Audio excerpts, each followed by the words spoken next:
नमस्कार। कलम की इस श्रृंखला में आप सभी का स्वागत है, अभिनंदन है। प्रभा खेतान फाउंडेशन का अनूठा प्रयास कलम निरंतर आपके समक्ष लेकर आते हैं कुछ ऐसे नाम जिन्होंने अपने लेखन और गहरे अध्ययन के माध्यम से हिंदी भाषा को एक अलग पहचान दी है। प्रभा खेतान फाउंडेशन और वी केयर की ओर से मैं धन्यवाद देना चाहूँगी कलम के प्रस्तुतकर्ता श्री सीमेंट्स को, कलम के मीडिया पार्टनर दैनिक भास्कर को, कलम के hospitality partner hotel Jaipur Marriott को। आज जिस शख्सियत का नाम कलम से जुड़ा है वह किसी भी परिचय के मोहताज नहीं है, श्री अभय कुमार जी दुबे। आप एक पत्रकार हैं, लेखक हैं, सामाजिक विज्ञान विद्वान, अनुवादक एवं संपादक हैं। आप भारतीय मीडिया में सक्रिय राजनीतिक भागीदार हैं और विकासशील समाज अध्ययन पीठ में फेलो और भारतीय भाषा कार्यक्रम के निदेशक भी हैं। श्री दुबे ने समाज विज्ञान को हिंदी और अन्य भारतीय भाषाओं में लाने की परियोजना के तहत 15 ग्रंथों का संपादन किया और कई विख्यात विद्वानों की रचनाओं के अनुवाद भी किए हैं। आपने कई किताबों का लेखन भी किया है। आपसे बातचीत करेंगे दैनिक भास्कर के state editor Shri LP Pant जी।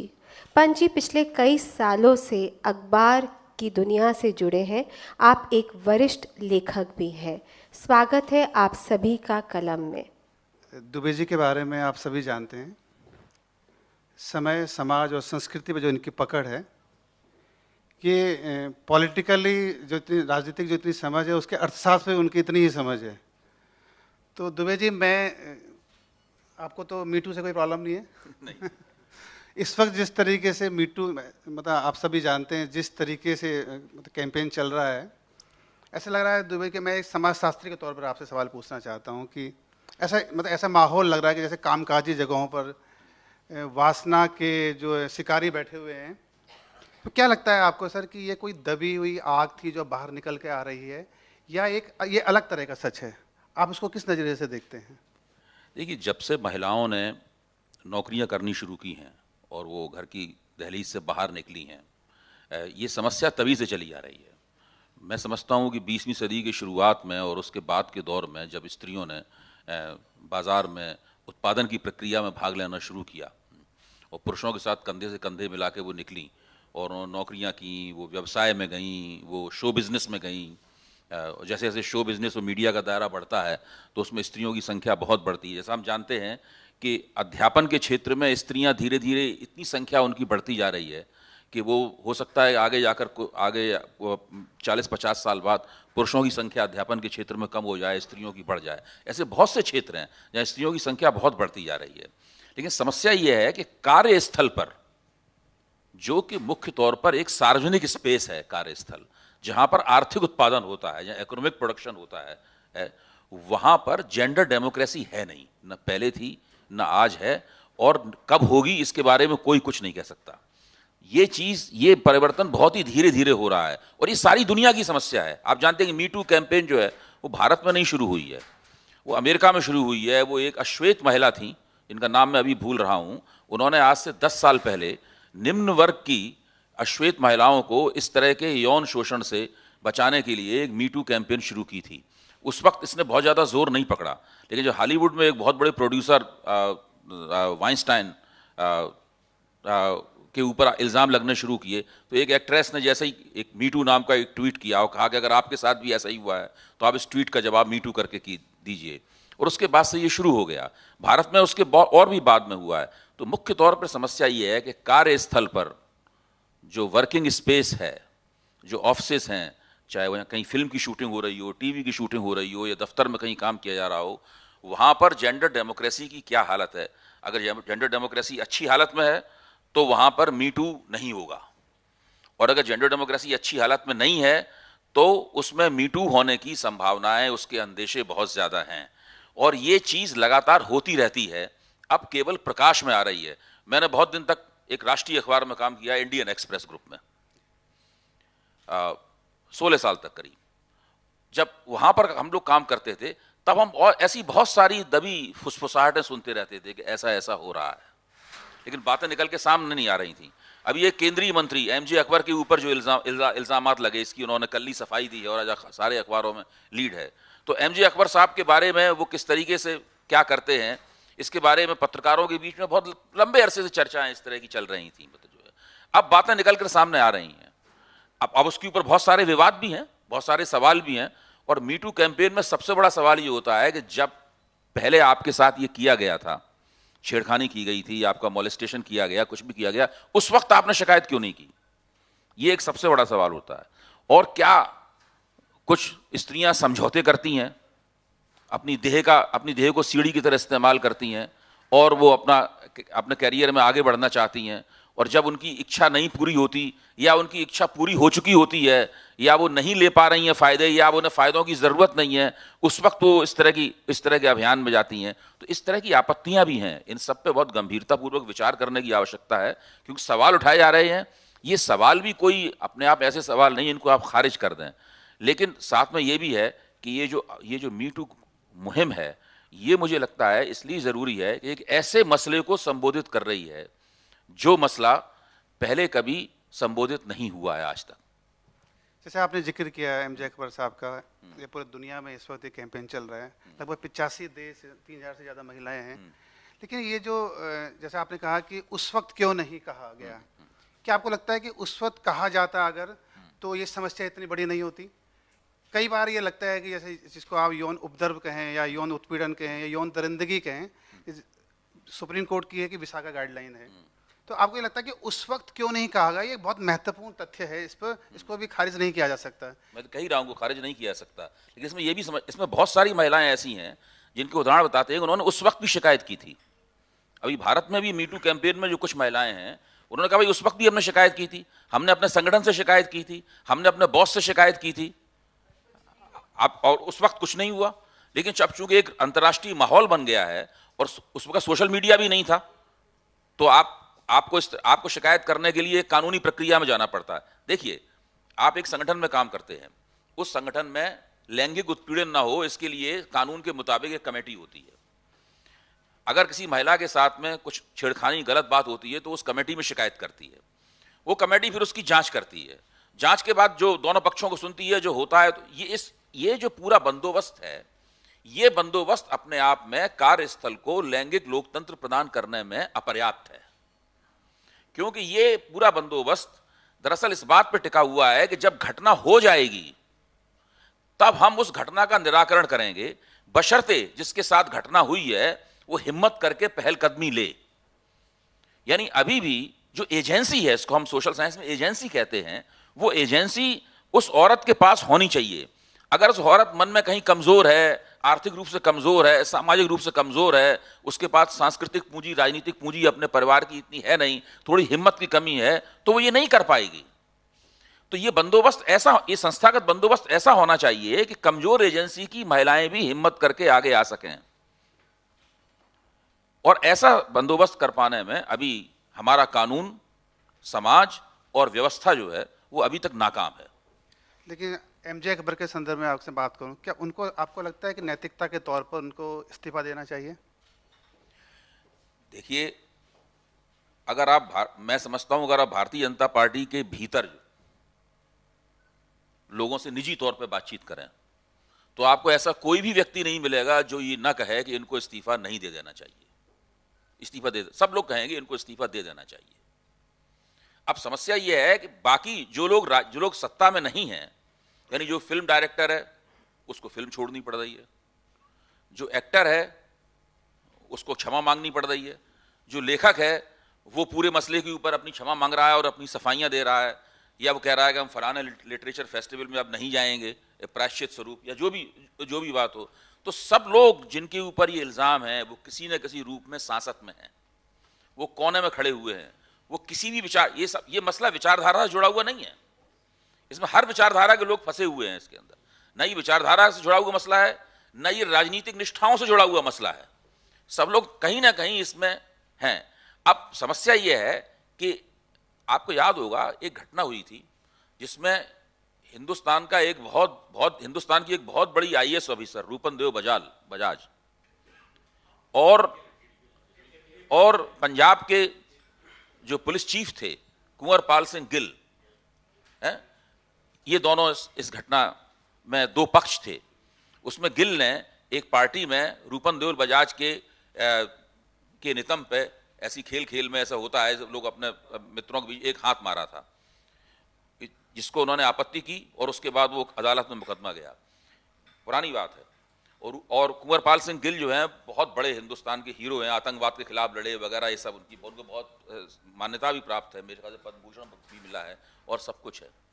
मैं आपको बताता हूं कि उस घटना का मैंने जितनी महफिलों में जिक्र किया, मुझे एक भी पुरुष ऐसा नहीं मिला इसने रूपन देओल बजाज का साथ दिया हो निजी बातचीत में। एक भी पुरुष मुझे नहीं मिला इसने कहा हो, जबकि रूपन देओल बजाज भी बहुत बड़ी आईएएस अफसर थी, ऐसी बात नहीं, को वरिष्ठ आईएएस अफसर थी। कानून ने उनका साथ दिया और उनके पक्ष में फैसला हुआ, लेकिन व्यक्तिगत रूप से समाज में रूपन देओल बजाज को जितना सहयोग, समर्थन और हमदर्दी या हमदली मिलनी चाहिए थी वो नहीं प्राप्त हुई। तो उस वक्त इस तरह का समाज था। मैं समझता हूं तब से अब तक समाज में काफी कुछ बदला है, मीडिया भी बदला है और हम लोगों के सोचने का तरीका भी बदला। मैं ये नहीं कह रहा हूं कि बहुत रेडिकल परिवर्तन हुआ है, लेकिन कुछ ना कुछ जरूर बदला है। अगर बदला नहीं होता तो आज जो ये मीटू कैंपेन नहीं चल रही होती और उस कैंपेन पर हम लोग अपनी आलोचनाएं रहते हुए भी, अपनी आपत्तियां रहते हुए भी, मन में कुछ एक खटक है उसको रहते हुए भी, कुल मिलाकर इस मुहिम को हम लोग हमदर्दी के साथ देख रहे हैं। जैसे आपने कहा कि बहुत कुछ बदला है, लेकिन मैंने आपके बहुत सारी चीज़ें, मतलब आपके जो किताबें पढ़ी हैं या आपके वैचारिक स्तर पर मैंने आपको सुना है, लेकिन आपके जो विचारधारा के तौर पर आपको लगता है कि अभी देश में बोलने की आज़ादी नहीं है। तो ये मीटू कैंपेन तो आपके इस आइडिया को, इस विचारधारा को खारिज करता है कि मौजूदा सरकार के अंदर बोलने की आज़ादी नहीं है। देखिए, तकनीकी रूप से तो बोलने की आज़ादी है, ऐसा कोई नहीं कह सकता कि हिंदुस्तान में बोलने की आज़ादी नहीं है। मैं दिन रात इस सरकार की आलोचना करता हूं और मैं टीवी से लेकर अखबारों तक इस सरकार के खिलाफ लिखता हूं। मेरे ऊपर तो किसी ने कोई मुकदमा नहीं किया, मेरा तो मुंह बंद करने की कभी कोशिश नहीं की गई। लेकिन अगर सरकार उदार होती है तो वो किस तरीके से काम करती है, और सरकार थोड़ी अनुदार किस्म की है तो वो किस तरीके से काम करती है, इसके मैं आपको दो उदाहरण दूंगा। इन उदाहरणों के बीच में मैं खुद हूं, मेरा अपना तजुर्बा। जब भारत में भ्रष्टाचार विरोधी आंदोलन चल रहा था तब कांग्रेस सरकार थी। हम लोग दिन रात मीडिया में कांग्रेस सरकार की आलोचना किया करते थे, दिन रात आलोचना किया करते थे। मैं आपको बताऊं, उस आलोचना के बावजूद भी कांग्रेस सरकार ने दूरदर्शन पर और जो सरकारी मीडिया है उस पर मुझे कभी प्रतिबंधित नहीं किया। ऐसी कांग्रेस सरकार ने कोई काली सूची नहीं बनाई जिसमें हुए कि हमारी आलोचना करने वालों की लिस्ट हो कि इनको अब नहीं बुलाया जाएगा। जबकि इसके बावजूद ऐसा कोई दिन नहीं आता था, ऐसी कोई शाम नहीं आती थी जब हम लोग कांग्रेस सरकार के खिलाफ दो तीन बातें ना कहते हो। लेकिन जब से यह सरकार आई है, तकनीकी रूप से बोलने की आजादी है, लेकिन ऐसे तमाम लोग जो सरकार के आलोचक हैं, आपको सरकारी मीडिया पर जो दूरदर्शन है और दूसरा राज्यसभा टीवी है, लोकसभा टीवी है, वहां पर बिल्कुल प्रतिबंध लगा हुआ है, किसी को नहीं बुलाया जाता एक बार भी। पिछले 4 साल में किसी को नहीं बुलाया गया। हालत यह है कि मैंने ये किताब रखी हुई है आपके सामने, हिंदी में हम, मैंने 10 साल लगाकर इस किताब लिखी है और हिंदी के इतिहास पर, हिंदी की आधुनिकता का विकास किस तरीके से हुआ है इसके ऊपर शोध किया है बाकायदा, और इस किताब के जरिए ही मुझे जाना जाता है। हिंदी दिवस पर जब मेरा नाम कोई प्रस्तावित करता है कि भाई उन्होंने हिंदी में बहुत काम किया है, उनको बुलाओ, तो वहां भी नहीं बुलाते क्योंकि वो कहते हैं भाई ये हमारे आलोचक हैं। बहुत सारे भारतीय जनता पार्टी के लोग हमारे मित्र हैं, राष्ट्रीय स्वयंसेवक संघ के लोग भी हमारे मित्र हैं। तो जब मेरी उनसे निजी तौर पर बातचीत होती है तो वो सवाल उठाते हैं कि भाई आप तो बहुत आलोचना करते हैं। तो मैं उनसे कहता हूं कि जब भ्रष्टाचार विरोधी आंदोलन चल रहा था और हम आपके साथ कंधे पर कंधा मिलाकर टीवी पर कांग्रेस की धुलाई किया करते थे तो आपको बहुत पसंद आता था। आपके बहुत से लोग तो ये मानते थे कि मैं बीजेपी का सदस्य हूं, बीजेपी वाले मिलते थे, मिठाई वगैरह खिलाते थे। और मेरी बेटी जो कि उन दिनों आईटीसी में काम करती थी और गुड़गांव जाती थी, तो वहां से कहती थी पापा आपको लोग बीजेपी का आदमी मानते हैं। हमने क्यों भाई बीजेपी का आदमी क्यों मानते हैं? क्योंकि आप कांग्रेस की आलोचना करते हैं। तो जब हमने बीजेपी की आलोचना करना शुरू की, भारतीय जनता पार्टी जब सरकार में आई, उसकी आलोचना करनी शुरू, तो 6 महीने तक तो बीजेपी वाले बड़े परेशान रहे, हुआ क्या, ये बदल कैसे गया बंदा। तो हम लोग एक पत्रकार के तौर पर, एक मीडिया कर्मी के तौर पर मुझे जो बुनियादी शिक्षा मिली है वो शिक्षा ये है कि आपको व्यवस्था की आलोचना करनी है, आपको व्यवस्था के आलोचक के तौर पर पेश करना है, आपको व्यवस्था के लिए जो लोग सरकार में हैं, जो लोग सत्ता में हैं, उनके लिए गाल नहीं बजाने हैं, आपको निंदा भी नहीं करनी है। मैं आलोचना और निंदा में फर्क समझता हूं। निंदा और आलोचना हमेशा ही सकारात्मक होती है।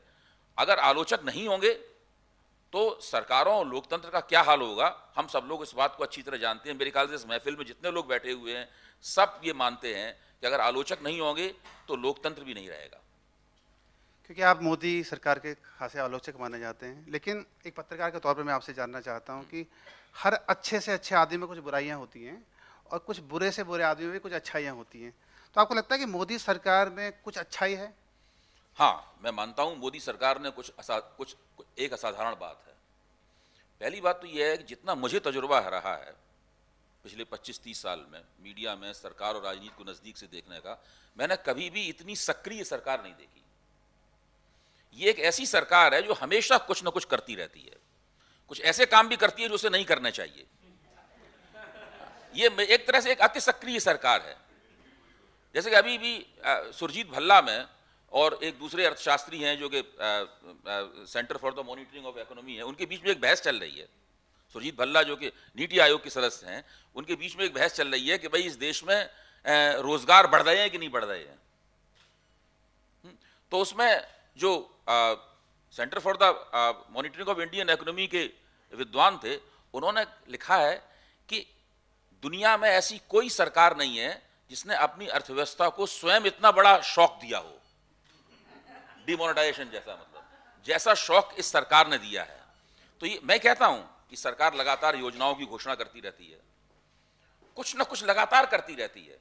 इससे पिछली वाली सरकार जो 10 साल तक चली और उससे पिछली वाली सरकार जो अटल बिहारी वाजपेयी सरकार थी, इसी पार्टी की सरकार थी, वो इतनी सक्रिय सरकार नहीं थी। तो इस मामले में मैं कहूंगा ये सरकार बहुत ही सक्रिय सरकार है। इस सरकार की दूसरी खूबी क्या है कि इस सरकार के साथ में एक ऐसा राजनीतिक तंत्र है जो पिछली किसी सरकार के साथ कभी नहीं रहा। यहां अटल बिहारी वाजपेयी की सरकार थी, उसके भी पीछे एक ऐसा राजनीतिक तंत्र नहीं था। और ये तंत्र इस सरकार के कारकुनों ने, जो इस पार्टी के अध्यक्ष हैं, कुछ प्रधानमंत्री हैं और दूसरे लोग हैं, इन सब लोगों ने मिलकर इस तंत्र को खड़ा किया है। और एक ऐसा मजबूत, दुर्जेय, कभी न सुस्त बैठने वाला, लगातार सक्रिय रहने वाला, पहलकदमी से भरा हुआ एक ऐसा तंत्र है जिसको पराजित करने के बारे में ये कल्पना भी नहीं हम लोग कर पा रहे हैं कि इस तंत्र को पराजित भी किया जा सकता है।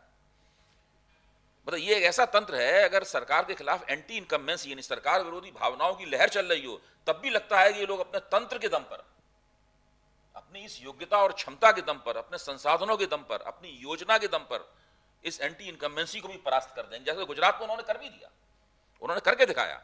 गुजरात में उनके खिलाफ, उनकी सरकार के खिलाफ भावनाएं थी, लेकिन इसके बावजूद भी उनका समर्थन कम हुआ, उनकी सीटें कम हुई, लेकिन वो उनको चुनाव नहीं हराया जा सका। तो ये भी इस सरकार की ये खूबी है जो पिछली किसी सरकारों में उस तरीके से नहीं रही। तो उस दृष्टि, और दूसरे इस सरकार की तीसरी खूबी एक सामाजिक किस्म की खूबी है। इस समय हमारा पूरा समाज, भारत का पूरा समाज एक बहुसंख्यकवादी आवेग में है। देखिए, हर लोकतंत्र में एक बहुसंख्यकवादी आवेग होता है, एक मेजोरिटेरियन इंपल्स होता है हर डेमोक्रेसी के अंदर। ये उस डेमोक्रेसी के नेताओं की खूबी होती है कि उस मेजोरिटेरियन इंपल्स को, अगर मैं मेडिकल साइंस के 2 शब्द लूं, उनको बिनाइन बनाए या मैलिग्नेंट हो जाने दे, यानी उसको एक सौम्य रखे या उसको एक दुष्ट आवेग में बदल जाने दे। गांधी और नेहरू की विशेषता यह थी कि भारतीय लोकतंत्र में जो एक बहुसंख्यकवादी आवेग था, उन्होंने उसको लगातार कोई भी तरीका अपनाया हो, उन तरीकों की हम लोग आलोचना कर सकते हैं। आज हमारे पास घटनाओं की पश्चात दृष्टि है, हाइंडसाइट है हमारे पास, तरीकों की हम आलोचना कर सकते हैं, लेकिन उन्होंने उस भारतीय लोकतंत्र को बिनायन बनाए रखा, उस आवेग को बिनायन बनाए रखा।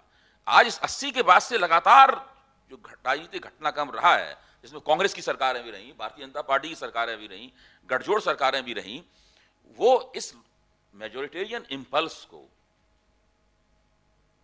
सौम्य बनाए रखने में वो लोग नाकाम रही हैं। और धीरे धीरे ये मेजोरिटेरियन इंपल्स एक ऐसी स्थिति में लोकतंत्र को लिए जा रहा है जहां पर तकनीकी रूप से सब कुछ रहेगा, कानूनी रूप से अभिव्यक्ति स्वतंत्रता भी रहेगी, कानूनी रूप से अल्पसंख्यकों के अधिकार भी रहेंगे, कानूनी रूप से सब कुछ रहेगा, लेकिन व्यवहारिक रूप से अगर आप देखेंगे तो आपको जगह जगह गैप दिखाई पड़ेंगे, अंतराल दिखाई पड़ेंगे। बिल्कुल उसी तरीके से जब किसी कमरे में एसी चल रहा हो और आप तेज पंखा चला दें तो उसमें ऐसे कई एयर पॉकेट्स बन जाएंगे जिनके अंदर ठंडक नहीं होगी। आप कहेंगे कमरे में ठंडक है, एसी चल रहा है, इस कमरे में मान लो 4 टन की एसी की जरूरत है, आप लेकिन तेज पंखा चला दीजिए तो आपको ऐसे एयर पॉकेट्स बन जाएंगे। तो ये डेमोक्रेसी की इस वक्त ये स्थिति है कि एसी चल रहा है, यानी संविधान का एसी चल रहा है, अभिव्यक्ति स्वतंत्रता भी है, सब कुछ है।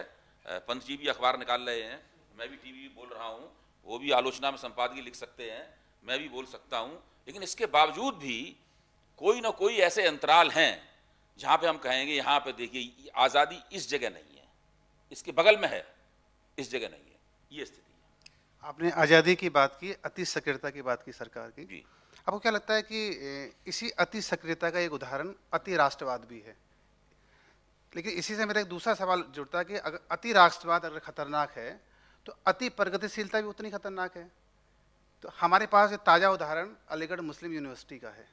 तो आप अति राष्ट्रवाद और अति प्रगतिशीलता को किस नज़रिए से देखते हैं? देखिए, जो अति राष्ट्रवाद है मैं उसको उग्र राष्ट्रवाद कहता हूँ, बात एक ही है, मतलब केवल शब्द का फर्क है, मुझे ये शब्द कहना का ज़्यादा अभ्यास है। जो उग्र राष्ट्रवाद है वो हमेशा ही उसी मेजोरिटेरियन इम्पल्स का दूसरा नाम है जिसका मैं अभी जिक्र कर रहा था। जो एक बार और मैं साफ कर दूं, छोटी सी बात, बहुत तकनीकी बात है, क्योंकि मैं राजनीति शास्त्र का विद्यार्थी हूं, राजनीति का ही नहीं राजनीति शास्त्र का विद्यार्थी हूं। मेजॉरिटी बहुमत के आधार पर स्थापित सरकार और बहुसंख्यकवाद, ये देखने में ऊपर से एक लग सकते हैं, लेकिन दोनों अलग अलग चीजें हैं। लोकतंत्र में बहुमत बनता बिगड़ता रहता है। आज जो लोग बहुमत में हैं कल वो लोग अल्पमत में आ जाएंगे, जो अल्पमत में आज हैं कल उनकी सरकार बन जाएगी। तो बहुमत कभी स्थायी नहीं रहता है। Majority is never permanent in a democracy. बहुसंख्यकवाद क्या है? वो ये मान के चलता है कि एक परमानेंट मेजॉरिटी रहेगी, एक ऐसी मेजॉरिटी रहेगी जो जन्मना लोगों की है, यानी जो लोग हिंदू हैं या ऐसे कि जो लोग मुसलमान हैं या जैसे लोग ईसाई हैं। जब मैं कहता हूं कि हिंदुस्तान में बहुसंख्यकवादी आवेग आया हुआ है तो मैं केवल हिंदू बहुसंख्यकवाद की तरफ इशारा नहीं कर रहा हूं। देखिए, ये बड़ी एक अजीब सी बात है, लोग इसकी तरफ ध्यान नहीं देते हैं। अगर आप कश्मीर आप जाएंगे तो आप पाएंगे कि वहां पर मुसलमानों का बहुसंख्यकवाद है कश्मीर में।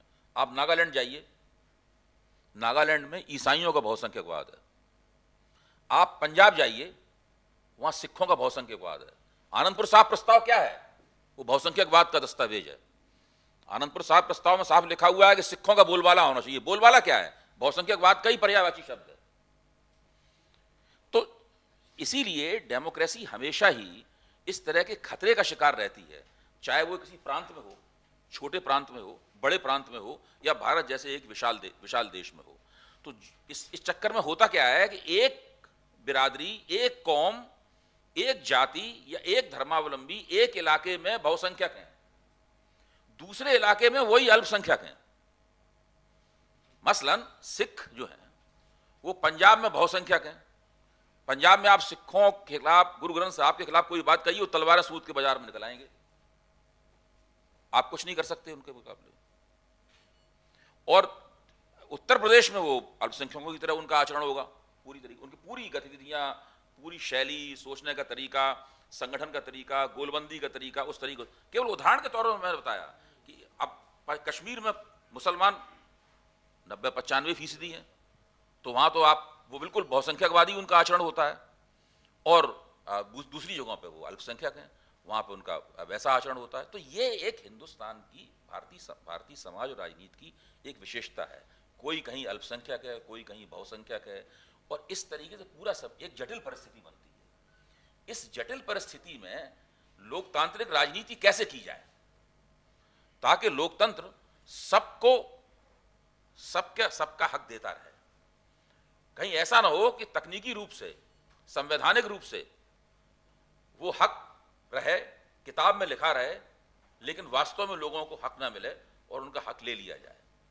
ये बहुत मुश्किल, जिसके पास जहां ताकत है वो सारी बातों को हड़प लेना चाहता है। इसका मैं एक और आपको उदाहरण देता हूं कि दलित समुदाय है,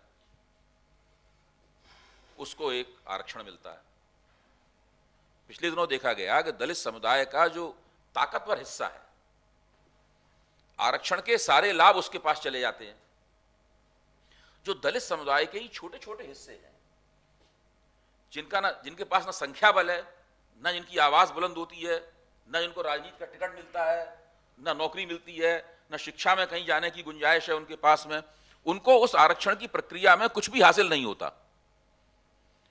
और ऐसा बहुत सालों से चल रहा है। दलित होने के नाम पर अगर कोई कुछ कहता है तो कहा जाता है कि दलित एकता खतरे में है। तो उस प्रक्रिया में क्या है कि अब उन लोगों की भी अलग गोलबंदी होने लगी है। यानी दलित समुदाय के अंदर भी जो प्रभुत्वशाली हिस्सा है, जो डोमिनेंट कम्युनिटी है, उस कम्युनिटी के मुकाबले दूसरे जो हिस्से अपने आप को उपेक्षित महसूस करते हैं, उनकी इसीलिए राजनीतिक गोलबंदी अलग से होने लगी है। तो वो क्या हुआ है कि वो सामाजिक न्याय की राजनीति से छोड़ के भारतीय जनता पार्टी के साथ चले जाते हैं, जो उत्तर प्रदेश में 2014 में हुआ और 2017 में भी उत्तर प्रदेश में हुआ, और दूसरी जगहों पर भी, अभी कर्नाटक में भी उस चुनाव नतीजे में जो डेटा है देखें तो उसमें भी आपको वो सब दिखाई पड़ेगा। तो ये भी हो रहा है। सामाजिक न्याय की राजनीति के अंदर भी जो संख्या बल में मजबूत हैं, यानी जो बहुसंख्यक हैं, जिनके पास ताकत है, वो सारे लाभों को हड़प लेते हैं। जो लोग संख्या में कम हैं उनके पास लाभ नहीं पहुंचते हैं, लेकिन उसको सामाजिक न्याय की राजनीति का नाम दिया जाता है। तो ये हमारे लोकतंत्र की समस्याएं हैं, हमारे लोकतंत्र की विकृतियां हैं, जिनको मुझे दुख ये लगता है कि हम उनको संबोधित नहीं कर पा रहे हैं। हम ऐसा कोई करेक्टिव मेजर, ऐसा कोई संशोधनकारी कदम नहीं उठा पा रहे हैं। हम ऐसी कोई योजना हमारे पास नहीं है जिनसे हम इन समस्याओं को हल कर सकें। आपने एक लोकतंत्र की बात की और एक बहुसंख्यकवाद की बात की। देश की सबसे बड़ी पार्टी कांग्रेस रही है। वो क्या आपको लगता है कि जो बीजेपी की जो राजनीति थी, जो बीजेपी का जो धर्म का राजनीति का जो हिंदुत्व का जो चक्रव्यूह था, उसमें कहीं फंसती हुई दिख रही है आपको? क्योंकि मंदिर मार्ग की जो राजनीति है, राहुल जो है मानसरोवर जा रहे हैं, मतलब, तो आपको क्या लगता है कि ये कैसा राजनीति, आपको किस नज़रिए से देखते हैं आप इसको? देखिए, 80 के बाद से जो प्रक्रिया चली है, मैं समझता हूं कि ये उसका चरम शिखर है। 1980 में जब इंदिरा गांधी की दोबारा सत्ता में वापसी हुई, उसके बाद से आप देखिए कि कांग्रेस की भूमिका बदलती हुई दिखाई पड़ती है मुझे, और इस चीज पर काफी अनुसंधान किया जा चुका है। और वो अनुसंधान केवल दक्षिणपंथियों ने नहीं किया है, वो सारा अनुसंधान वामपंथियों ने किया है। वो इकोनॉमिक एंड पॉलिटिकल वीकली में तमाम, और सोशल साइंटिस्ट जैसी पत्रिकाओं में वो तमाम सारे शोध अनुसंधान छप चुके हैं। और अगर आप उनके ऊपर एक नज़र डालेंगे तो आप पाएंगे कि लगातार कांग्रेस, भारतीय जनता पार्टी और अन्य पार्टियों में उत्तरोत्तर भारतीय राजनीति जो है इस बात की प्रतियोगिता में बदलती जा रही है कि बहुसंख्यकों का नेतृत्व कौन करेगा। अल्पसंख्यक हैं वो ठीक हैं, वो अपनी जगह पे हैं, उनके वोट ले लिए जाएंगे, उनके वोट ले लिए जाएंगे, वो अपनी परिस्थितियों के मुताबिक वोट वगैरह करते रहेंगे, वो देखा जाएगा उसके बारे में। लेकिन पहली बात यह है कि जो 80% हिंदू हैं, उनकी नुमाइंदगी किसके हाथ में होगी, उनके ज्यादा बड़े हिस्से की नुमाइंदगी किसके हाथ में होगी, इस बात की प्रतियोगिता कांग्रेस, भारतीय जनता पार्टी और तमाम क्षेत्रीय दल भी इस प्रतियोगिता में लगे हुए हैं। तो जब हम देखते हैं कि कांग्रेस का नेता भी धार्मिक राजनीति कर रहा है, भारतीय जनता पार्टी वाले तो करते ही धार्मिक राजनीति हैं, और क्षेत्रीय पार्टियां जो हैं वो भी धार्मिक राजनीति, धार्मिक गोलबंदी वगैरह करने की तरफ हैं। तो उसके पीछे कारण ये है कि 80 के दशक के बाद से, 1980 में इंदिरा गांधी की वापसी के बाद से लगातार भारतीय राजनीति इसी ढलान पर फिसल रही है। उसी का नतीजा है कि जो बहुसंख्यकवादी आवेग सौम्य रहना चाहिए था, आज सौम्य नहीं रह गया है। सब बहुसंख्यक, सबको लगता है कि भाई सबको हमारे वोट की जरूरत है, हमारी बार्गेनिंग पावर बहुत जबरदस्त हो चुकी है, हम जैसा कहेंगे। अब आप किसी से पूछिए लोकतंत्र का मतलब क्या है, वो कहेगा विल ऑफ मेजॉरिटी। जबकि मेजॉरिटी प्रिंसिपल क्या है लोकतंत्र में? लोकतंत्र विल ऑफ मेजॉरिटी नहीं है। मेजॉरिटी का प्रिंसिपल तो केवल एक निर्णयकारी प्रक्रिया है।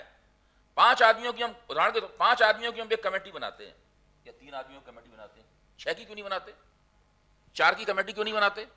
इसलिए कि उसमें मेजॉरिटी माइनॉरिटी से डिसीजन हो सके। 5 की कमेटी इसीलिए तो बनाई जाती है, 3 की कमेटी इसीलिए तो बनाई जाती है, 7 की कमेटी इसीलिए तो बनाई जाती है। कभी भी सम संख्याओं की समिति नहीं बनाई जाती क्योंकि उसमें फैसला ही नहीं हो पाएगा। तो लोकतंत्र में मेजॉरिटी की गवर्नमेंट इसलिए होती है ताकि एक निर्णयकारी प्रक्रिया आगे बढ़ सके। इसलिए नहीं होती है कि जिनको बहुमत प्राप्त हो गया है अब उन्हीं की इच्छा चलेगी और जो अल्पमत है उनकी इच्छा नहीं चलेगी। लोकतंत्र तो बहुमत और अल्पमत दोनों का होता है।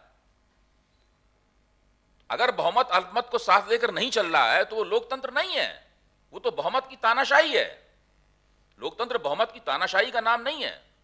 लोकतंत्र उस बहुमत का नाम है जो कि अल्पमत को साथ में लेकर चलता है और अल्पमत को भी राष्ट्र निर्माण की प्रक्रिया में अपने साथ साझेदार करता है और लगातार पूछता है उससे कि भाई ये काम कर रहे हैं। ऐसे बहुत से मुद्दे होते हैं, इस पर राष्ट्रीय मतैक्य होता है। हमारे देश में ऐसा है ही नहीं, किसी भी मुद्दे पर कोई भी राष्ट्रीय मतैक्य नहीं है, कोई भी राष्ट्रीय सहमति नहीं है किसी भी मुद्दे पर। यह सब इसीलिए है कि सब लोग चाहते हैं कि बहुमत का, बहुसंख्यकों का की नुमाइंदगी अकेले उन्हें प्राप्त हो जाए। इसीलिए तो सब लोग हिंदू हृदय सम्राट, ये सबसे पहले बाल ठाकरे ने अपने लिए शुरू किया था। ये शब्द क्या है? युवा हृदय सम्राट। ये एक जवाहरलाल नेहरू के लिए कभी ये शब्द इस्तेमाल होता था, फिर बाद में संजय गांधी के लिए ये शब्द इस्तेमाल हुआ। आजकल कुछ लोग उत्साही कांग्रेसी राहुल गांधी के लिए भी ये शब्द इस्तेमाल करते हैं। तो ये शब्द क्यों, ये सब हृदय सम्राट वगैरह, ये सब ये पूरी जो पदावली है, ये टर्मिनोलॉजी क्यों है? इसलिए किसी भी बड़े समुदाय की एकांत प्रतिनिधित्व, सोल रिप्रेजेंटेटिव, सोल स्पोक्समैन बनना चाहते हैं। ये सारी की सारी भारत की जो उपनिवेशवाद विरोधी आंदोलन था उसमें भी इस तरह की तमाम चीजें इस्तेमाल होती। अब जिन्ना कहते थे मैं मुसलमानों का सोल स्पोक्समैन, अंबेडकर कहते थे कि मैं डिप्रेस्ड क्लास का सोल स्पोक्समैन हूं, गांधी कहते थे नहीं आप नहीं हम हैं उसके। तो ये जो तरीका है जो वहां से चला आ रहा है, इसका भी एक इतिहास है। वही तरीका अपने सबसे विकृत रूप में जो है हम लोगों के सामने आ गया है और हमारे पास ऐसा कोई तरीका नहीं। फिर मैं दुख के साथ कहता हूं, हमारे पास ऐसी कोई विधियां नहीं है, हमारे लोकतंत्र में ऐसे शॉक एब्जॉर्वर्स नहीं है जो इन समस्याओं से निपट सके। आपने गांधी जी की बात की, आपने अंबेडकर की बात की। मैं जो एक स्टूडेंट के तौर पर, मैं एक पत्रकार के तौर पर नहीं, एक स्टूडेंट के तौर पर आपसे ये जानना चाहता हूँ कि गांधी की चर्चा होती है, नेहरू की भी चर्चा होती है, लेकिन अंबेडकर कहीं छूट जाते हैं। एक जो समाजशास्त्री के तौर पर आपको लगता है क्या इसकी वजह ये रही है कि वो मुस्लिम धार्मिक मतलब मुस्लिम विचारिक जो उनका जो मुस्लिम को लेकर जो उनका जो विचार थे उससे मतलब पाकिस्तान जो किताब है, तो इससे वो असहमत थे गांधी और नेहरू दोनों के दोनों, इसलिए उनकी बात नहीं होती या कांग्रेस ने उस थॉट को कभी आगे बढ़ाया ही नहीं? देखिए, अंबेडकर और गांधी के बीच में विवाद था, वो अंबेडकर के मुसलमान संबंधी विचारों की वजह से नहीं था। एक तो मुसलमान संबंधी विचार तो जब भारत का विभाजन होने के करीब आया उस वक्त अंबेडकर ने विचार वो व्यक्त किए हैं। तो जो पूना पैक्ट और उसके इर्द गिर्द गांधी और अंबेडकर के बीच में जो बहस चली थी उसके केंद्र में यही था कि भारत में जो दलित समुदाय है, जो पिछड़ा समुदाय है, जो दबा कुचला समुदाय है, उसका क्या किया जाए। क्या वो एक राजनीतिक प्रश्न है या वो एक सामाजिक प्रश्न है? गांधी कहते थे कि वो एक सामाजिक प्रश्न है और उसको समाज के धरातल पर हल किया जाना चाहिए, उसको राजनीतिकरण की प्रक्रिया, पॉलिटिसाइजेशन की प्रक्रिया के जरिए हल नहीं किया जाना चाहिए। इसीलिए गांधी उनका दमन और अत्याचार कर चुका जो द्विज हिस्सा था, यानी जो ट्वाइस बॉर्न कम्युनिटीज थी, मतलब जो है द्विज हिस्से को चाहते थे कि वो आत्मशोधन करे, प्रायश्चित करे कि उसने अभी इन लोगों के साथ जो किया है। तो गांधी की पूरी राजनीति जो थी वो आत्मशुद्धि की राजनीति थी कि ये लोग अगर आत्मशुद्धि कर लेंगे तो ये समस्या हल हो जाएगी। अंबेडकर की राजनीति ये नहीं थी। अंबेडकर उन लोगों का पॉलिटिसाइजेशन करके उनको राजनीतिक गोलबंदी की प्रक्रिया में ले जाना चाहते थे। तो अंबेडकर की राजनीति आत्मसम्मान की राजनीति थी। तो ये आत्मसम्मान की राजनीति और आत्मशुद्धि की राजनीति के बीच का एक अंतर्विरोध था, एक संघर्ष था जो बहुत ही रचनात्मक संघर्ष था। इस संघर्ष का अगर आप अध्ययन करें तो आप पाएंगे कि इस संघर्ष के दोनों नेता थे, गांधी और अंबेडकर, वो एक दूसरे से सीखते भी थे। कई चीजें हैं, जैसे गांधी पहले कहते थे कि मैं कट्टर सनातनी हूं, बाद में अंबेडकर से संघर्ष करते करते उन्होंने ये बात कहनी छोड़ दी गांधी ने। इसी तरीके से अंबेडकर जो कहते थे कि मैं इस उपनिवेशवाद विरोधी आंदोलन का अंग नहीं हूं, इसका कांग्रेस नेतृत्व कर रही है, लेकिन जैसे ही संविधान सभा बनी और गांधी नेहरू से कहा कि भाई इन सज्जन को भी इस संविधान सभा का सदस्य बनाओ। अंबेडकर उसके ऊपर तैयार हो गए बनने के लिए। सारे जीवन जिस व्यक्ति ने जिस प्रक्रिया में भाग लेना पसंद नहीं किया, वो जब वो प्रक्रिया अपने शिखर पर पहुंची, यानी आधुनिक भारतीय राज्य का जो निर्माण हो रहा था, जिसके शीर्ष पर गांधी और नेहरू थे और कांग्रेस पार्टी थी, उसका अंग बनने के लिए तैयार हो गए। भारत की पहली सरकार में वो कानून मंत्री बने। तो ये एक दूसरे से सीखने की प्रक्रिया के जरिए एक बहुत ही रचनात्मक किस्म का संघर्ष था। मैं तो उसको इस निगाह से देखता हूं। तो अब मैं समझता हूं अंबेडकर की उपेक्षा नहीं हो रही है। आज तो स्थिति यह है कि अंबेडकर जिन लोगों के सख्त खिलाफ थे, वो लोग भी अंबेडकर को अपने मंच पर उनकी तस्वीर लगाते हैं, और अंबेडकर सब लोग अंबेडकर को अपनाकर उनके नाम से जो प्रतीकात्मक लाभ हो सकते हैं, वो लाभ उठाना चाहते हैं। तो ये प्रक्रिया चारों तरफ जारी है। मैं ये मानता हूं कि हिंदुस्तान में 3 बुनियादी कल्पनाशीलताएं हैं जिनकी वजह से हिंदुस्तान का सार्वजनिक जीवन बना है। एक बुनियादी कल्पनाशीलता है गांधी की कल्पनाशीलता, दूसरी बुनियादी कल्पनाशीलता अंबेडकर की कल्पनाशीलता है, और तीसरी बुनियादी कल्पनाशीलता विनायक दामोदर सावरकर की कल्पनाशीलता है। कभी कोई चीज नीचे होती है, कोई चीज ऊपर होती है, कोई चीज पृष्ठभूमि में पड़ी होती है, कोई सामने मंच पे आ जाती है। ये सब तो होता रहता है। लेकिन आप देखिए पिछले कम से कम 70-80 साल की जो राजनीति है, वो चली इन्हीं 3 धाराओं के इर्द गिर्द है। यही 3 बुनियादी धाराएं हैं जिनके इर्द गिर्द राजनीतिक गोलबंदी हुई है, वैचारिक गोलबंदी हुई है। मैं समाज विज्ञान की दुनिया से आता हूं, मैं ह्यूमैनिटीज की दुनिया, सोशल साइंस और ह्यूमैनिटीज की दुनिया से आता हूं। वहां भी सारी रिसर्च इन्हीं के इर्द गिर्द गोलबंद होती है। सारा भारत का इतिहास इन्हीं चीजों के इर्द गिर्द लिखा गया है, आजादी के बाद का। एक जो दूसरा सवाल है आपका, मैं एक ट्वीट पढ़ रहा था अभी कुछ दिनों पहले कि मीडिया को 2000 रुपए के नोट में चिप तो दिखता है, लेकिन ईवीएम की गड़बड़ियां नहीं दिखती। आपको क्या लगता है कि जो ये मतलब जो अगले 2019 में या राजस्थान में 3 राज्यों में चुनाव होने वाले हैं, ये वाकई खतरा है ईवीएम? अच्छा, मैं पहले एक सफाई दे दूं कि जिस ट्वीट की ये बात कर रहे हैं, मेरा किया हुआ नहीं है। मैं ट्विटर पे नहीं हूं। मेरे नाम से 3 ट्विटर हैंडल हैं जो कि पैरोडी, क्या कहते हैं उसको, हाँ नहीं है उसको, हाँ। तो वो उस तरह के ट्विटर, मैंने ट्विटर वालों को ईमेल भी किया कि आप इनको बंद करवाइए। उन्होंने मेरी तस्वीर भी लगा रखी है उन्होंने हाँ, और बंद करवाई तो उन्होंने कहा नहीं ये तो नेट क्रिएटिविटी है, मतलब जो है ये नहीं बंद किया सकते। तो मेरे पास सबूत भी है कि मैंने उनको बंद कराने की कोशिश की है। फिर भी मैं टीवी पे जो बोलता हूँ या अखबारों में जो लिखता हूँ, उसको देख के वो हमारे हमदर्द लोग जो हैं कुछ वक्तव्य मेरे नाम से बना के डाल देते हैं। लेकिन जो बात आपने कही ज़्यादा महत्वपूर्ण है सफाई से जो है, वो ये है कि मैं बिल्कुल नहीं मानता हूँ कि कोई ईवीएम की गड़बड़ी से चुनाव का फैसला होता है। मैं कंस्पिरेसी थ्योरी के बिल्कुल खिलाफ हूँ। ये जो पूरा तरीका है ना कि कहीं कोई साजिश हो रही है, हर चीज में देखिए, बहुत बड़ा मजेदार चीज है कि हर चीज में एक साजिश देख लेना और फिर उसके इर्द गिर्द लगातार चर्चा करते रहना। मैं समझता हूं कि चुनावों का फैसला जो है वो सामाजिक शक्तियों और राजनीतिक शक्तियों के समीकरणों के बनने बिगड़ने से होता है। एक बार आप ये मान लीजिए कि मोदी का जादू चल गया,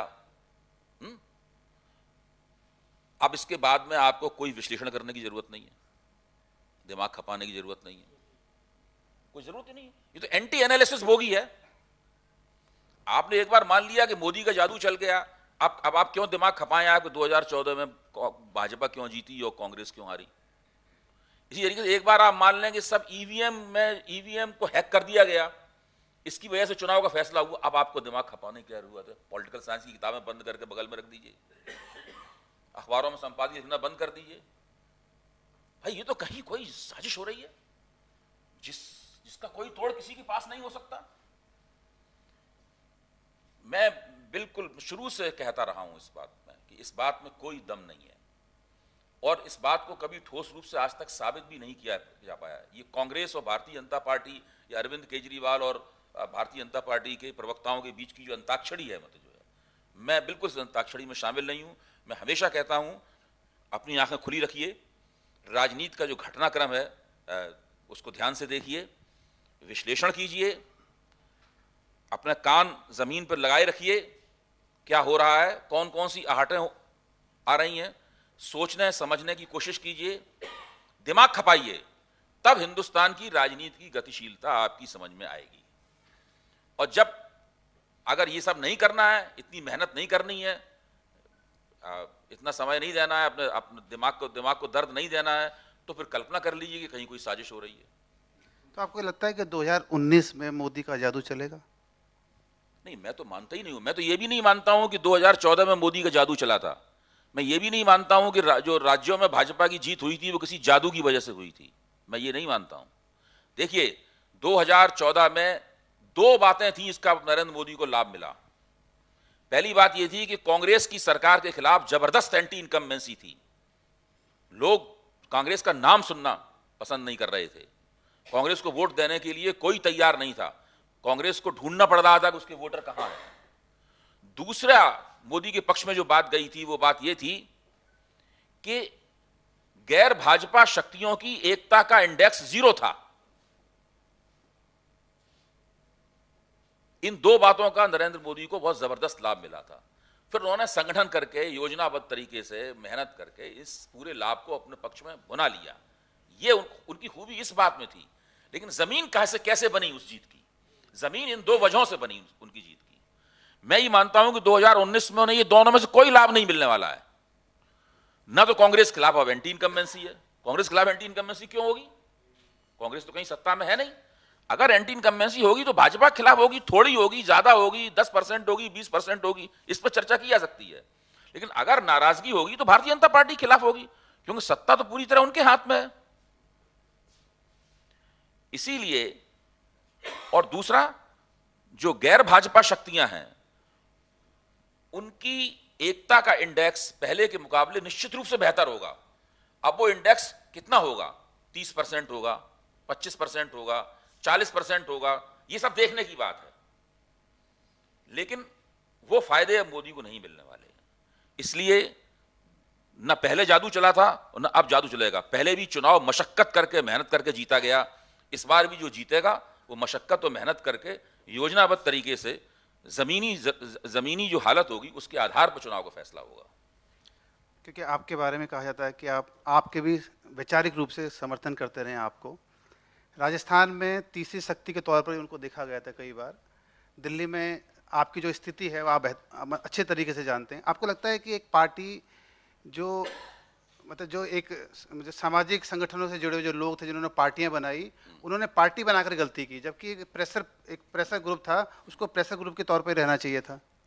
देखिए, जब आम आदमी पार्टी दिल्ली में बनी थी तो मैंने टीवी पे कहा था कि इस पार्टी को कभी कोई कामयाबी नहीं मिल सकती। भारतीय राजनीति का जो स्वभाव है उसमें ये विफल होने के लिए अभिशप्त हैं, ये होगा नहीं कुछ। लेकिन उन्होंने मुझे गलत साबित किया और उन्होंने दिल्ली में एक के बाद एक असाधारण रूप से ऐतिहासिक जीतें हासिल की। लेकिन मुझे लगता है कि उनका जो चमत्कार है, तथाकथित चमत्कार है, वो वहीं रुक गया। अब आज स्थिति यह है कि उनके पास नेताओं का एक सेट है जो दिल्ली केंद्रित है। दूसरा नेताओं का सेट उनके पास नहीं है। उसी सेट से उन्हें पंजाब में भी छापा मारना है, उसी सेट से उन्हें राजस्थान में भी राजनीति करनी है, उसी सेट से उन्हें सब जगह जाकर राजनीति करनी है। और इस तरीके से राष्ट्र में कोई पार्टी अपना विकास नहीं कर सकती। वो दिल्ली केंद्रित पार्टी थी, वो दिल्ली केंद्रित पार्टी है। मेरी हमदर्दियां उनके साथ इसलिए थीं और इसलिए हैं क्योंकि मैं मानता हूं कि लोकतंत्र में इस तरह की पार्टियों की जरूरत है जिसकी शुरुआती पूंजी जाति और धर्म के साथ जुड़ी हुई ना हो। ये एकमात्र ऐसी पार्टी है जिसकी स्टार्टिंग कैपिटल जो है, मतलब जो है, वो किसी जाति पे आधारित नहीं है, किसी धर्म पे आधारित नहीं है। तो इस तरह की पार्टी है। तो एक विविधता के तौर पर ये एक ऐसी पार्टी है जो मौजूदा पार्टियां जो हैं उसके विकल्प के तौर पर सामने आती है। लेकिन दुर्भाग्य से मैं कहूंगा कि जितनी संभावनाएं उसके अंदर शुरू में दिखाई पड़ रही थी, उतनी संभावनाएं अब मुझे उसमें नहीं दिखाई पड़ती। अभी भी मेरे उनके साथ हमदर्दी है। मैं सोचता हूं शायद कभी उसमें नए सिरे से उनमें कल्ले फूटना शुरू हों, कोई नई समझ पैदा हो, कोई नई शक्तियां उनके साथ जुड़ें, ऐसा लेकिन अभी नहीं हो रहा है। उन्हें अपने नेतृत्व का, अपने संगठन, एक पार्टी बनानी चाहिए थी। उन्होंने पार्टी नहीं बनाई अभी तक उनके पास, उनके यहाँ कोई पार्टी अध्यक्ष नहीं होता, उनके यहाँ संयोजक होते हैं। इसी से आप अंदाज लगा लीजिए कि पार्टी का ढांचा भी उन्होंने खड़ा नहीं किया। तो बहुत सारी समस्याएं हैं, जो समस्याएं उनके भीतर हैं, उनके बाहर नहीं है। बाहर से चुनौतियां उनका मुकाबला तो कर सकते हैं, उनकी भीतर की चुनौतियां हैं वो उनमें फंसे हुए हैं। बस मेरा एक आखिरी सवाल है जो मैंने शुरू में भी पूछा था जी। कि अति राष्ट्रवाद जितना खतरनाक है, क्या उतना ही खतरनाक अति प्रगतिशीलता है? किसी भी चीज की अति खतरनाक है। देखिए, आप जिस प्रगतिशीलता की बात कर रहे हैं, शायद आप सेकुलरिज्म की तरफ आपका इशारा होगा। जो है, जब भी आप ये सोचेंगे कि हमारे पास एक रामबाण है, इसको अंग्रेजी में पनासिया कहते हैं, तो हर चीज का एक इलाज, राष्ट्रवाद सब चीज, भाजपा मानती है हर चीज का इलाज राष्ट्रवाद है। जो लेफ्ट, जो वामपंथी उदारतावादी और सेकुलर लोग हैं, वो मानते हैं कि हर चीज का इलाज जो है वो सेकुलरिज्म है। तो इस तरह से नहीं होता है। राष्ट्रवाद भी चाहिए, सेकुलरवाद भी चाहिए, धार्मिक आजादी भी चाहिए, और धर्म से सरकार का अलगाव भी चाहिए। समुदायों की अधिकार भी चाहिए, और समुदायों को अधिकार देते समय समुदाय अपने अंदर तानाशाही ना स्थापित कर दें, खाप पंचायतें ना बन जाएं सारे हिंदुस्तान में, ऐसा ना हो जाए, वो भी चाहिए। तो इस तरह का एक संतुलनकारी व्यवस्था चाहिए। लोकतंत्र इसी संतुलनकारी व्यवस्था का नाम है। ना उग्र राष्ट्रवाद से लोकतंत्र टिक सकता है, और ना ही उग्र सेकुलरवाद से लोकतंत्र टिक सकता है। आप लोग सवाल पूछ सकते हैं। दुबे जी, मैं चर्चा को आपकी किताब की तरफ ले जाना चाहता हूँ। ये मेरी सबसे ज़्यादा पसंदीदा किताबों में से एक है। अरे वाह। लेकिन मेरा सवाल जी इस किताब के समानांतर है, इस किताब में से नहीं निकल जी रहा है। जी। मैं बहुत दिलचस्पी से ये बात देख रहा हूँ कि 2014 के चुनाव में भाजपा ने और उसके कुछ नेताओं ने, विशेष रूप से मोदी जी ने, हिंदी का बड़ा खास तरह का प्रयोग किया। जी। उस भाषा में वे उग्रता, आक्रामकता, सजीवता सब कुछ ले आए, और मुझे लगता है उनकी जीत में भाषा के उस तरह के उपयोग का भी बड़ा योगदान था। कांग्रेस उस भाषा के साथ वैसा नहीं कर पाई। लेकिन बाद में उनके जो ट्रोल्स थे, उन्होंने इसी भाषा को विकृत करना शुरू किया, और उनके अनुयायियों ने या उनके अनुकरण पर जो लोग अति उत्साह में कर रहे थे, वो भाषा को उससे भी ज़्यादा बुरे स्तर पर ले गए। सोशल मीडिया पर हम सब लोग, आप भी और हम लोग भी, जो भी थोड़ा सा भी विरोध करते हैं, वो उस गंदगी के शिकार हुए हैं। तो ये जो भाषा के साथ हमारी राजनीति व्यवहार कर रही है, इसे आप आगे कहाँ तक जाता हुआ देखते हैं, और क्या इस ढलान में कहीं किसी रुकावट की कोई संभावना आप देखते हैं? पहली बात तो यह है कि आपका जो अवलोकन है, मैं आपके ऑब्जर्वेशन से 100% सहमत हूँ। पहली बात तो ये है। अब इसी में मैं कुछ बात एक फुटनोट के तौर पर अपनी बात जोड़ देता हूँ, जो है, और वो इस तरीके से है कि देखिए, पिछले 50 साल से उत्तरोत्तर हिंदी जो है वो राजनीतिक विमर्श की भाषा बनती जा रही है। संसद में भी ज़्यादातर लोग हिंदी में बोलते हैं। जो लोग हिंदी भाषी नहीं हैं, मातृभाषा इनकी हिंदी नहीं है, वो भी धीरे धीरे हिंदी में बोलने की कोशिश करते हैं। तो हिंदी एक तरह से मुख्य तौर पर भारत में राजनीतिक विमर्श की भाषा बन गई है, और उसने अंग्रेजी को उस स्थान से हटा दिया है। अंग्रेजी बोलने वाले राजनीति में बहुत ही कम लोग रह गए हैं, पहली बात। तो केवल ये नरेंद्र मोदी की बात ही नहीं है, राहुल गांधी की भी हिंदी उत्तरोत्तर सुधरती जा रही है। थोड़ी रफ्तार उसकी कम है, लेकिन सुधर उनकी भी रही है हिंदी, ऐसी बात नहीं है। और दूसरे लोग भी, अभी देखिए, वो जो हैं, जो कांग्रेस के नेता हैं, जिनकी पत्नी की नहीं, इनकी पत्नी की हत्या हो गई, सुनंदा की पत्नी, हाँ, शशि थरूर साहब हैं। शशि थरूर साहब की किताब का हिंदी में अनुवाद हुआ, तो मुझे उसमें पैनल डिस्कशन में बुलाया गया, तो मैं वहां गया। शशि थरूर भी थे, वो इतनी उम्दा हिंदी बोल रहे थे, मुझे बहुत ताज्जुब हुआ। कुछ 3-4 शब्दों को, मीना को याद होगा, मेरी पत्नी बैठी हुई है, वो भी थी वहां पे, वो इतनी बढ़िया हिंदी बोल रहे थे, जबकि वो मलयाली भाषी हैं और पूरी तरह अंग्रेजी में उनका प्रशिक्षण हुआ है, फर्स्ट क्लास हिंदी बोल रहे थे। जैसी मैं हिंदी बोल रहा था उसी तरह हिंदी, कहीं एक आध शब्दों में दिक्कत होती थी, वो शब्द वो नोट करके लाए थे। वो बार बार मुझसे पूछ लेते थे क्या मैं ठीक बोल रहा हूँ, जो है। हाँ, तो वो बहुत हिंदी का बड़ा भारी प्रभाव पड़ा। और जो पिछले दिनों जो भूमंडलीकरण हुआ है 90 के दशक से, उसमें 2 भाषाओं को सबसे ज्यादा लाभ हुआ है। अंग्रेजी को तो बहुत लाभ हुआ ही है, उसके बाद अगर किसी भाषा को लाभ हुआ है तो हिंदी को लाभ हुआ है बहुत ज्यादा, ये मैं मानता हूं। जहां तक भारतीय जनता पार्टी के हिंदी प्रेम का सवाल है, भारतीय जनता पार्टी सिद्धांततः हिंदी की बहुत बड़ी समर्थक है। जबकि सरकार आई तो मुझे उम्मीद थी कि ये लोग हिंदी के लिए हित में कुछ करेंगे। भाई, किसी भाषा का हित साधन तभी कर सकते हैं जब उसके पक्ष में आप संस्था का तो उपाय करें। जबानी जमा खर्च से नहीं भाषाएं बनती हैं। इंस्टीट्यूशनल अरेंजमेंट होना चाहिए भाषाओं के पक्ष में, संस्थागत बंदोबस्त होने चाहिए, देश में विभिन्न भारतीय भाषा कार्यक्रम खोले जाने चाहिए। केवल हिंदी भारतीय भाषा कार्यक्रम होना चाहिए, इसमें तमिल में काम हो। महाराष्ट्र में ऐसा भारतीय भाषा कार्यक्रम होना चाहिए इसमें मराठी में काम हो। उत्तर भारत में ऐसे भारतीय भाषा कार्यक्रम होने चाहिए जिनमें हिंदी में काम हो, पंजाबी में काम हो। लेकिन इस सरकार ने ऐसा कुछ भी नहीं किया। हिंदी का जो प्रचलन हो गया है, इसमें बहुत सारे और अन्य पहलुओं का हाथ है। उसमें लता मंगेशकर के गीतों का भी बहुत बड़ा हाथ है, उसमें टीवी सीरियल्स का बहुत बड़ा हाथ है, उसमें जो लोकप्रिय संस्कृति जो है बिखरी है चारों तरफ, उसका प्रसार हुआ है, उन चीजों का बहुत बड़ा हाथ है उसके अंदर। तो हिंदी का ये जो प्रसार हुआ है, इसका लाभ तो उठा रहे हैं राजनीतिक लोग। राहुल गांधी की सरकार आएगी, वो भी हिंदी के लिए कुछ नहीं करेगी। नरेंद्र मोदी की सरकार है, उसने भी हिंदी के लिए कुछ भी नहीं किया। अटल बिहारी वाजपेयी की सरकार थी, उसने भी हिंदी के लिए कुछ नहीं किया। मैं तो बहुत से नेताओं से मिला, मैं गृह मंत्री से मिलने गया, सबसे मिलने गया, ये कह के भाई गृह मंत्री के पास राजभाषा विभाग होता है कि भाई कुछ रिसर्च करवाइए, कुछ संस्थाएं खोलिए, कुछ ऐसा कीजिए। और ये भाषा को आगे बढ़ाने के लिए बहुत लंबी चौड़ी रकमों की जरूरत, हजारों करोड़ रुपए नहीं चाहिए, थोड़े से पैसों से ही बहुत बड़ा काम हो सकता है।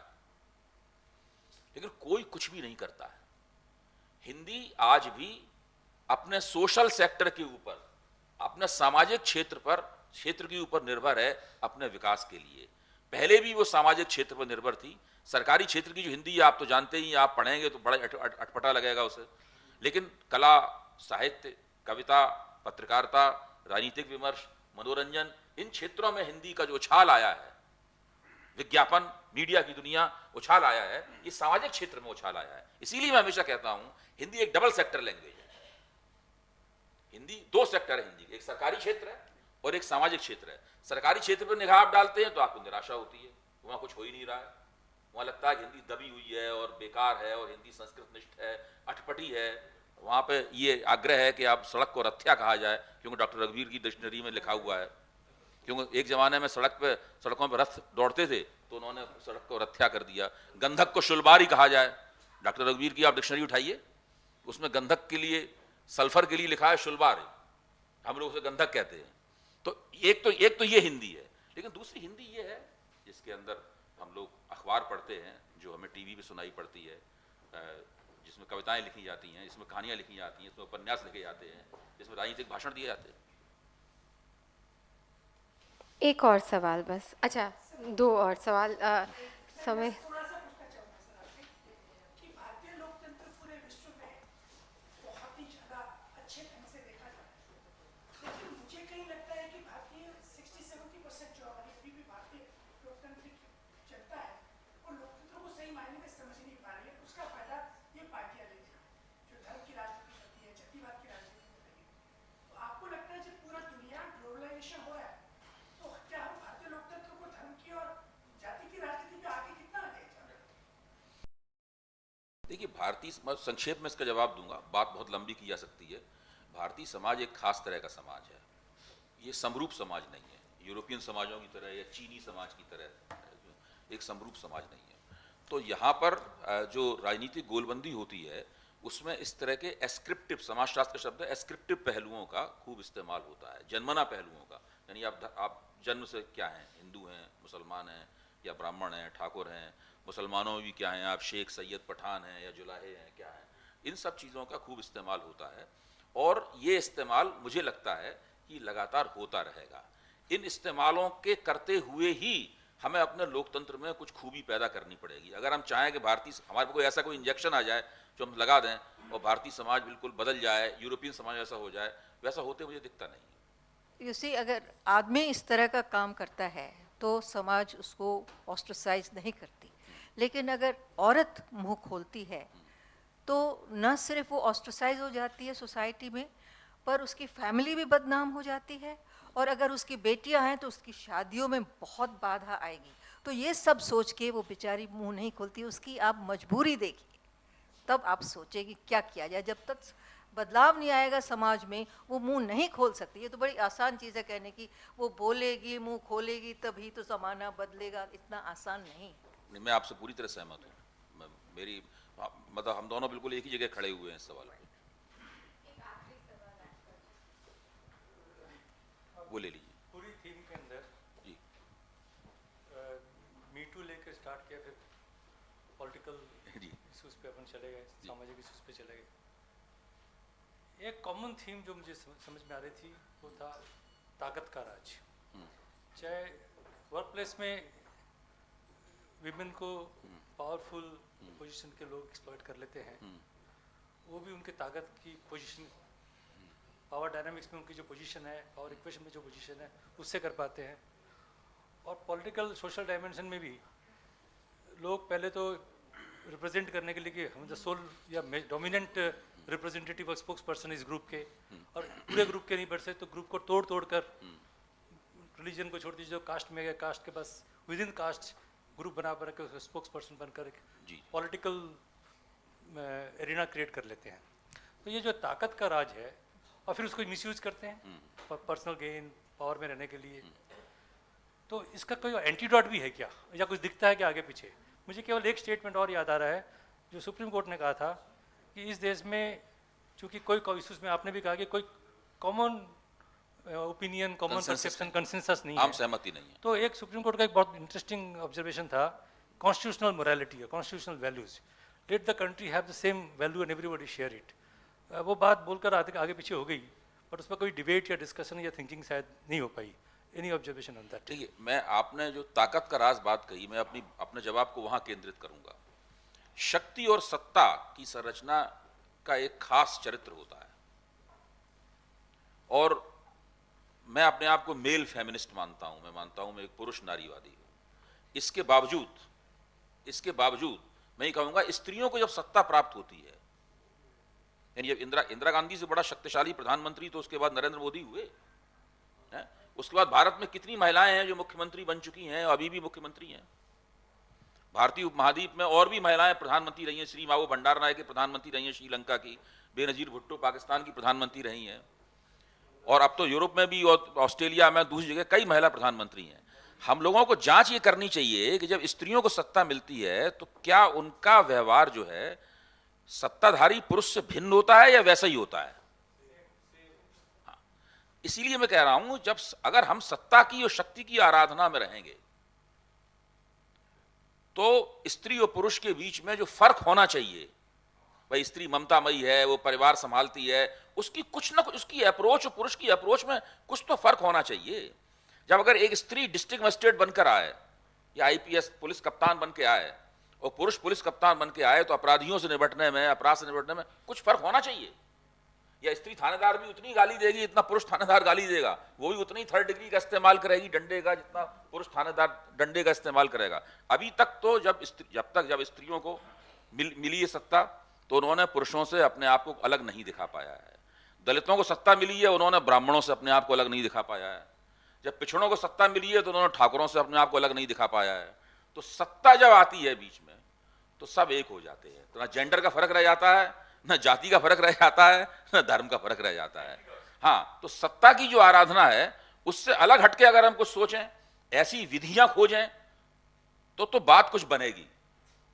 वरना तो स्त्री हो पुरुष हो, प्रधानमंत्री है तो वो प्रधानमंत्री है। देखिए, ये कहना बहुत मुश्किल है। वो मैं नहीं दावा कर सकता कि मेरे पास कोई ऐसी युक्ति है जो मैं आपको बता दूं, लेकिन विचार अगर करेंगे और उस दिशा में लगातार सोचेंगे तो कुछ ब्रेक थ्रू होगा, कुछ जमीन टूटेगी, कहीं बर्फ टूटेगी। बस बिल्कुल छोटा सा सवाल, क्योंकि जी मीडिया को अभी 3 भागों में बटा हुआ मानता हूं। जी। पहला सरकारी मीडिया है, काम करता है। दूसरा कॉर्पोरेट का मीडिया है, हाँ, पावर का मीडिया है, हाँ। और तीसरा सोशल मीडिया है जो जनता की रिप्रेजेंटेटिव होने जी का जी काम करता है। जी जी इन तीनों में आपको संभावना किसमें लगती है, और भविष्य, हालांकि भविष्य का कोई होता नहीं, क्योंकि आपका अनुभव है, तो आप थोड़ी इसकी। देखिए, मैं बहुत समय कम रह गया है और अपरा जी लगातार हम लोगों को घूर रही हैं। हाँ, मैं ये कह रहा हूँ, मैं तीनों से ही थोड़ा सा निराश हूँ। उसकी वजह यह है कि सरकारी मीडिया में तो कभी कोई संभावना नहीं थी, हो भी नहीं सकती है। अगर मैं सरकार में हूँ तो फिर वो उस मीडिया में भी संभावना नहीं होगी। जो कारपोरेट मीडिया है वो कैपिटल इंटेंसिव बहुत है, पूंजी सघन बहुत है, वहाँ इतने बड़े पैमाने पूंजी लगी हुई, 1000 करोड़ रुपए, 2000 करोड़ रुपए मान लीजिए किसी टीवी चैनल में लगे हुए, तो फिर उस रुपये को बचाया जाए, उस रुपये से कैसे मुनाफा कम, वो बहुत मुश्किल है वहाँ चीज रोक पाना। और जो सोशल मीडिया है उसमें बड़ी लोकतांत्रिक संभावनाएं होती। मैं सोचता था शायद इससे कुछ होगा, लेकिन वहाँ पे बड़े बड़े दलों ने कब्जा कर लिया है और सोशल मीडिया का जो दुरुपयोग हो रहा है वो भी अपने आप में शोध का विषय है, वो भी अपने आप में ऐतिहासिक है। तो आप देखिए सोशल मीडिया दरअसल टेक्नोलॉजी ड्रिवन है, वो 2.0 टेक्नोलॉजी की पैदाइश है। इस टेक्नोलॉजी का नाम है 2.0 टेक्नोलॉजी, 2.0 टेक्नोलॉजी है। जिस दिन इस टेक्नोलॉजी से अलग कोई टेक्नोलॉजी आ गई उस दिन फेसबुक, ट्विटर, व्हाट्सएप ये सब चीजें बदल जाएंगी, कुछ और हो जाएगा। तब फिर हम फिर सोचेंगे कि कोई संभावना है कि नहीं। लेकिन जो सबसे ज्यादा संभावनाएं हैं वो प्रिंट मीडिया में है। हाँ ये बात सही है, ये पंत जी की बात बिल्कुल सही है। अभी भी आप देखिए, अभी आप इंडियन एक्सप्रेस पढ़ लें, आप सवेरे रोज, पुराना अभ्यास पड़ा हुआ है कि अखबार नवीसी करता रहा हूं, रोज सवेरे 8-10 अखबार पढ़ता हूं 1-1.5 घंटा लगा कर। आप इंडियन एक्सप्रेस पढ़िए, टाइम्स ऑफ इंडिया का एडिट पेज देखिए, अभी भी आपको कुछ भास्कर देखिए, अभी भी कुछ संभावनाएं आपको दिखाई पड़ती हैं प्रिंट मीडिया में। लेकिन उन संभावनाओं की जो का टिकाऊपन जो है उसमें धीरे धीरे मुझे लगता है क्षय हो रहा है उसका।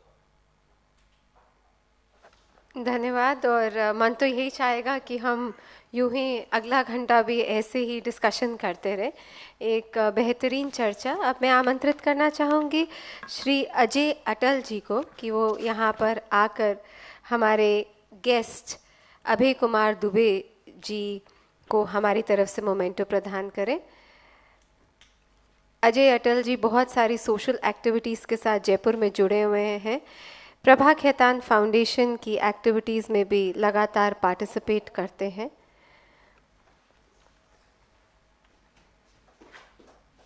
धन्यवाद आपका। मैं आमंत्रित करना चाहूँगी अजय अटल जी को पुनः कि वो एलपी पंत जी को भी एक मोमेंटो प्रदान करें। धन्यवाद। प्रभा खेतान फाउंडेशन और वी केयर की ओर से मैं धन्यवाद देना चाहूँगी कलम के प्रस्तुतकर्ता श्री सीमेंट्स को, कलम के मीडिया पार्टनर दैनिक भास्कर को और कलम के hospitality partner hotel Jaipur Marriott को। अब आप अपनी प्रतियां लेकर अभय कुमार जी से साइन करा सकते हैं। एक किताब एक परिवार। और आप सभी का इस शाम में एकत्रित होने के लिए धन्यवाद।